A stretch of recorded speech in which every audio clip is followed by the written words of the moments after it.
Hello, this is Connie Brown with Ex Libris North America. I have prepared several ALMA analytics examples to show you the power of analytics, as well as to provide you with analyses that you may find useful for your institution. Let's begin by getting a count of users by group. As you can see from the description, this example is going to focus on obtaining a count of users by group. That part, all by itself, not so difficult. However, along the way, we may identify that there are some users where there is no user group assigned. This can become a problem when a user who does not have a user group assigned wants to borrow physical library materials, place a request, et cetera, et cetera, et cetera. Without the requisite fulfillment units in terms of use, these options are problematic. We'll follow the process through so that users without a group may be assigned one, and so that they'll then be able to borrow materials, place requests, et cetera, use all of the options that are available in ALMA. Let's move to analytics. I'm going to begin by creating a new analysis, and in this case, using the users subject area.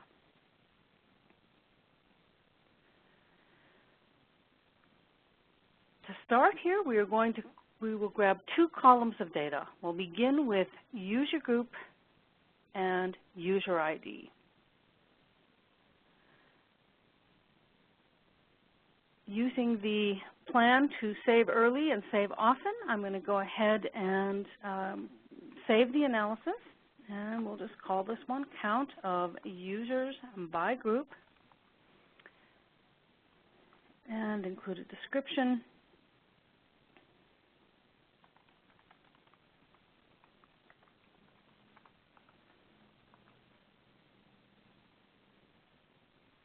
Now that we have saved it, let's look at the results before we do any further editing of the analysis.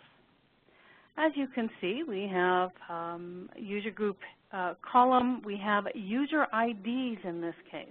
So these are the Oracle user IDs that are associated with the individual records.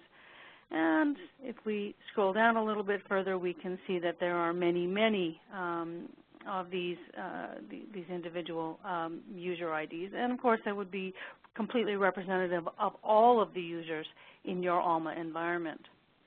Let's go back to the Criteria tab, and rather than looking at the individual user IDs, let's create a count of user IDs. So I'm going to go to the menu for the user ID column, and I'm going to edit the formula. In this edit column formula pane, I then want to apply a function to this particular set of details. And so I click on the Insert Function button. From the aggregate sub area, I'll choose Count.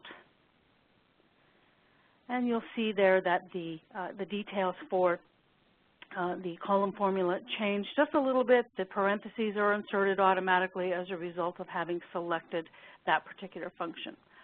I click on OK, and we can see indeed that the function of that particular column of data has changed, and it has a new name and so on.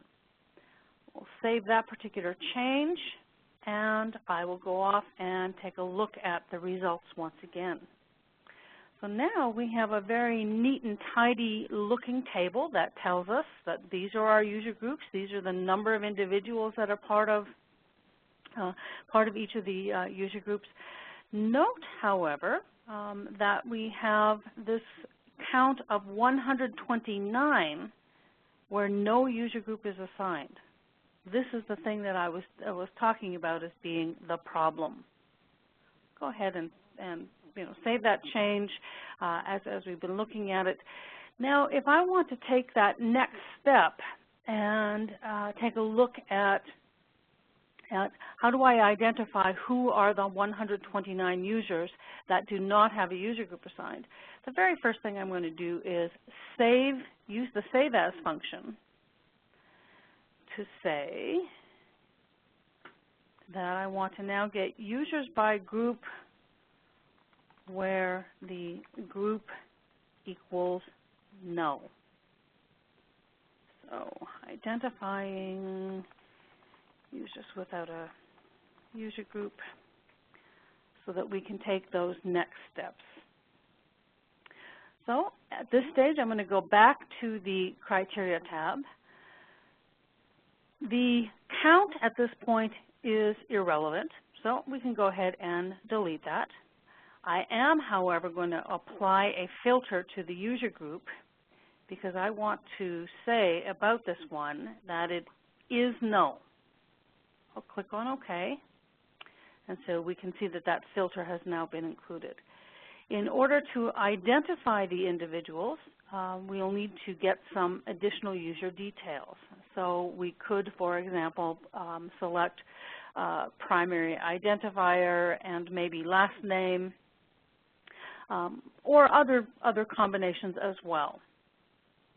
It really just depends on what is most useful to you for being able to identify the individuals. I will now, having saved it, I will run the analysis again, and we'll take a look at the results.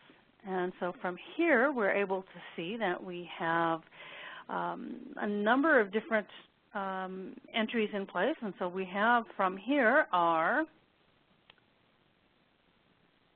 129. And so if I was to, for example, take a look at the last name Weddle. And here, going back to ALMA to find and manage users, take a look for Weddle. We can immediately see just on the display screen here that there's no user group assigned.